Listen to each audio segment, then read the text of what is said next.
Okay, I hope that's all right. Here we go. Cheers, darlings. Bit of a red chai tea, don't mind me. I had to. And I'm chillaxing in my house coat tonight on a cold winter night because I wanted to. Why not? This video is just about being real and raw with yourself and taking away pretensions. We're all very, very good at acting. We're all very good at self-sabotage. We're good at being cocky and weird with each other as well as to the self. Because we can have this standpoint where I'm in my head and I go, oh, you don't know me, you don't know what's in here, so unless you knew me as a long-term friend or something, you don't know me. And even then, does a long-term friend know me? Do any of your friends really know you? That's my point. The deep self that is inside, that deep integral part that nobody has a piece of between you and the God. That highest self, if you want to call it that, whatever you prefer. That part is what I'm talking about. How can we offer that? How do we make that vulnerable? How do we cease the silly acting and the self-conscious analysis? Some people seem to have it like a tunnel vision, as we say, and they have very little self-conscious and just act on a random weird whim just like that, not realizing how they're perceived. So what I'm talking about is not a mask on top of an ignorant person or a mask on top of an actor or anything about any such way like that, but actually being fully free to be you in the moment. We have a lot of societal proprieties, of course, and that's normal. And we have to have some kind of, I don't know, balanced ground or like a regulation, But really, the whole video is about that, and I'm actually putting myself on the test right now. Am I able to be really free and really me with you without that projected societal thing? I don't mean being gross and perverted, because then that's like going extreme just to prove a point. So really, it is very difficult, I found. Maybe some of you can do it really well, I don't know. But to really be the authentic self without pushing an extreme, going at a boundary beyond the boundary, and just being really, I don't know, really you. So I was thinking about my topic as I got out my shower. I lied down on my bed a little bit, wrote a little post, contemplated, had a giggle to myself, laughing at what a fool I am, but I enjoy that. But I'm not a fool, but I am, probably just like you. And yeah, I don't know, the authenticity that we're trying to confront and become, and we have to stop the games if we're going to get to that real person, and then have that person really truly come out into the world. You'll see a lot of people, like we said a second ago, that they'll take an extreme vantage point or viewpoint just to prove something. Oh, I'm a fucking rebel, man, and then go all out, or be some type of person or the other, just because they're not really sure if they own themselves, if that makes sense what I mean. Not really sure that they own it and have that truth, so maybe we've all been guilty. It's not about a judgment, but by trying to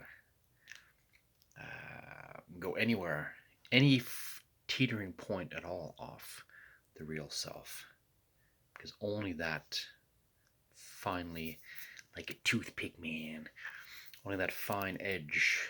Toothpick's all chewed up, so it doesn't really count. But yeah, only that fine edge where you really are without the acting. You guys have heard it before. We can be very many different people depending upon who we are interacting with. You'll be one way with your parents, one way with your friends, one way with your kids, maybe this, that, and the other. And to really be, and that's also, that could also be true also if, we are varied beings. We have lots of roles we can play, and that is also true, and it's a good point. that you raised before asking me, as I saw it in the silence, man. But yeah, I'm talking about that which isn't any of those things, but is the seat in the center of all those things. You have all those knights of the round table, but who's in the center? It's you. So being that, without being a personification of something, or here's my anger self, here's my sulky self, here's my happy self. Laughter when it's really true laughter, when it's not like partially fake laughter, like ha ha, because your insecurity is getting a tiny bit of closure or something. I'm talking about a deep belly laugh or tears in the eyes, like that's authentic. Or deep tears in the moment, whether it's brought about by a moment of self-pity or deep compassion for somebody or some place or whatever. But the deep, heavy sobbing in the moment, that's real. Or the real anger, deep and true and it's real. That's what I'm talking about. Is not having the act, not having the I don't even know the word I was going to use or I'm looking for. Don't know how I want to approach that angle, but train of thought. The thing where we're not like convulsing to ourselves. We're not looking at a mirror within a mirror ricocheting off. I wrote that in my post earlier when I was having dialogue / monologue and just letting it come out. But it's like we act to ourselves and then we put that out into the world. Sometimes a way we dress. That's why I'm just sitting in a funny house coat right now, because why not? But like the way we dress, and all of a sudden we have a slight different walk about us or talk about us, or a mode that we're in. So now I'm in the mode that I want to speak and I want to teach. So I'm the philosopher guy. So it's hard to escape anything that comes externalized. Itself could be said to be not impure or untrue, but not necessarily the best of what we're trying to truly convey. It's hard to focus into small words and stuff, right? You guys know that, obviously, and put it out like this. So I think what makes you innocent like a kid and laugh in the moment, like I was literally giggling before I made the video. I'm like, screw it, I'm doing it in the house coat, I'm grabbing a tea, I'm just gonna blah, whatever is just gonna come natural. That's what I'm trying to attain and achieve right now, is just complete being natural. And not that I was trying to be an actor before, but we have this thing where you are not in here and in here, therefore I'm an individualized me. But the universe, the great God, the great seat, that's the source. Whatever you want to call that thing which animals and plants intuitively know. They don't complicate it.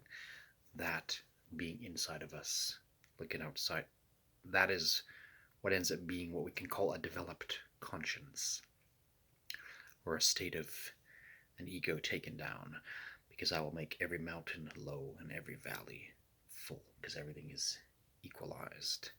In the eyes of the truth, of the divine, everything is equalized. We're the ones acting and playing as if it were not true. Sometimes after work, when I'm tired, I won't lie, I'll watch some shows. I can do a Netflix binge like anybody. And I look at different things and I sit there wondering, I say, wow, what takes a person to play out that role? Like, who would become a professional in organized crime, or who would become that, or what provokes someone to do that? So it's all based on ignorance and insecurities. Anything that we're doing is based on ignorance and insecurities. And when we're pulling those things back, ignorance meaning we just haven't come to know, haven't had the experience, haven't been humbled, haven't been equalized, and the heart hasn't been broken enough or stretched beautifully enough to be compassionate to self and other, to see the self in the other and the other in the self, right? So when I look at a person, I'm just going to be raw and real. when I look at a person being proud and haughty and stuff, like a really, the hot girl or something, all fancy and perfumed up, I could just take a moment and I could just picture her having diarrhea at home. I'll just giggle, like not making fun of her, but taking it down because it's just a human being. It's just a human being. Now you can laugh at that or not. But it's the reality. Maybe she did do that later that night. I don't know. The point is, we have to realize how nakedly we are in front of the universe, whether a human or an animal or a spirit sees beyond the ruse or not. But really, we are there. So, and again, it's smiling, it's understanding. Yeah, I like the version of the Hindu, one of the great Hindu works, Bhagavad Gita. I read a lot of things, and I'm not even necessarily the wiser for it. Too many convoluted pieces now, fragments, libraries, broken, burnt pieces, shadows that I haven't even uncovered, etc. Same for you. Yeah, same for you. And same for me, and same for whatever. The open pieces and that which is still left in the dark. And not to be afraid of that. But alas, get off on a tangent. They have these lovely paintings that they put in the one I have, and it was basically showing the Paramatma, the super soul. It's just a stylized way. It doesn't mean God is literally a little blue guy in your heart.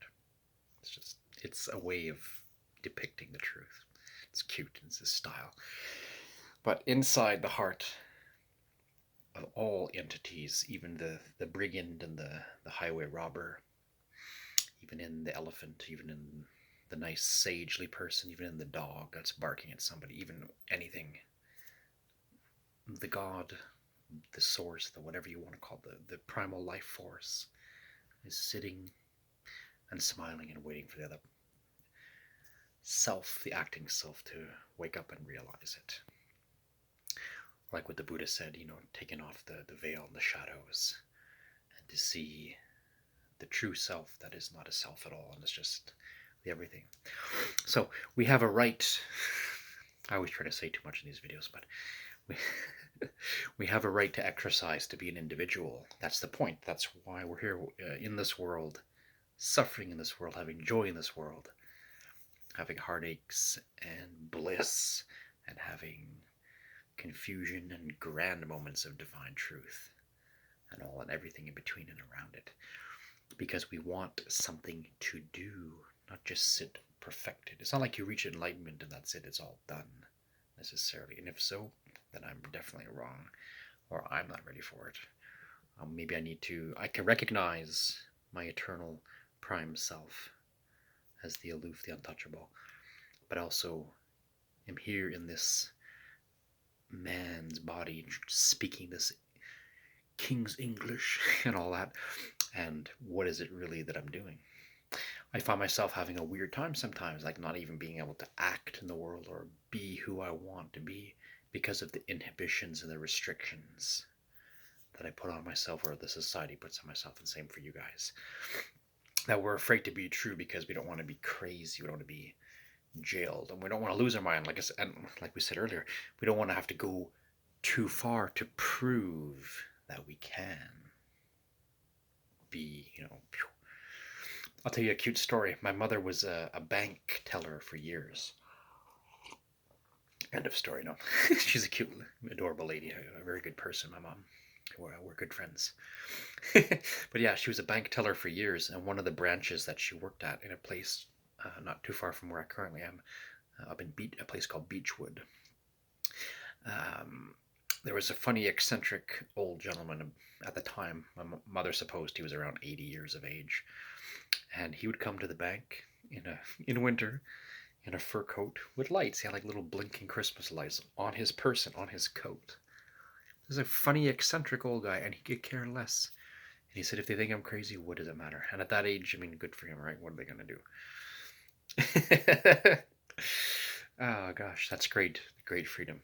Now, I'm not making fun of him. I'm laughing with him, not at him. But I'm just saying, did he take it too far?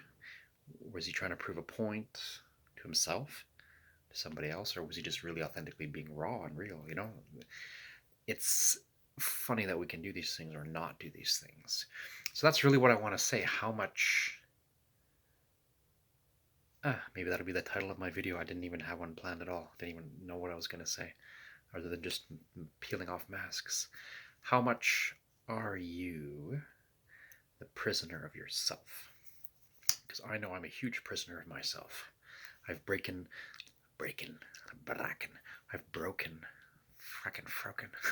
I've, I've broken a lot of lines and a lot of things, but I'm still very much captive of my own fear.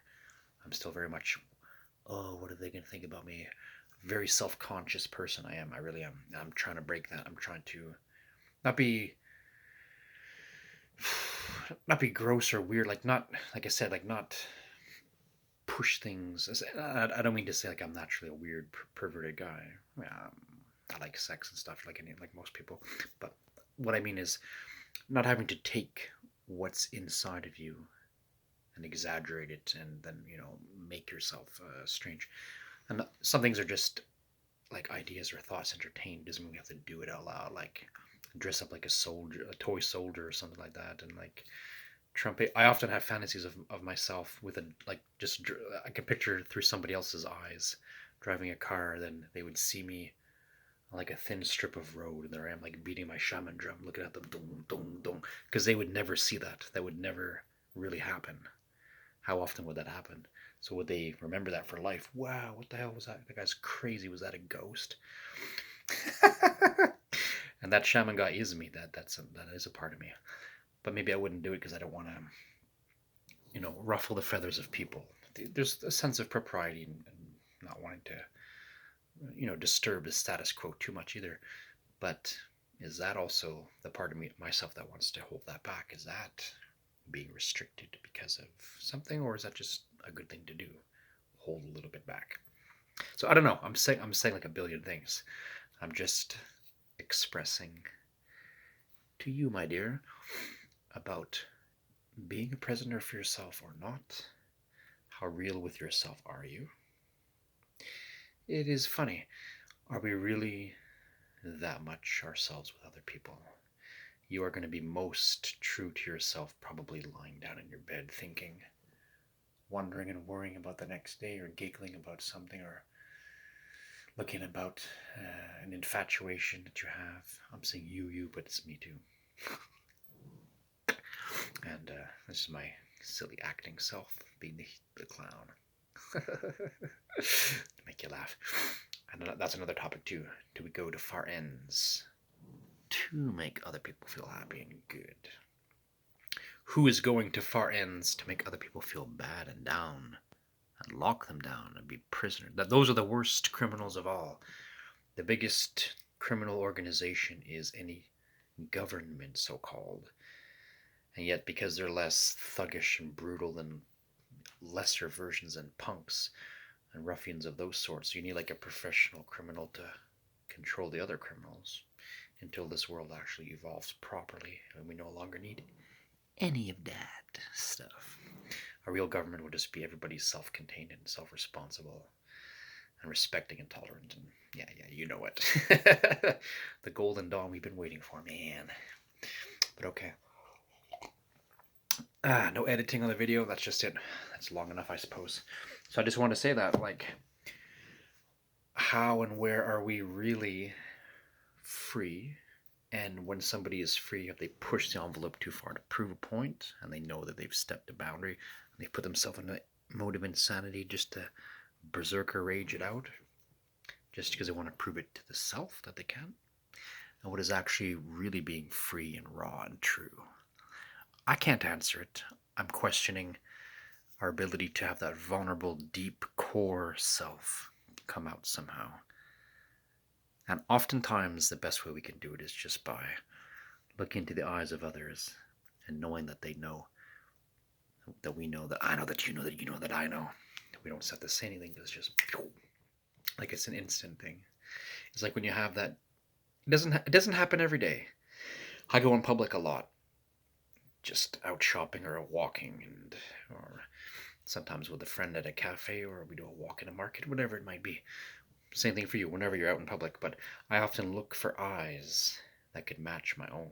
Like, who has that level of intellect and sensitivity and concern for the world and stuff, and yet keeping that innocent mirth, that feel good vibe, that hope alive.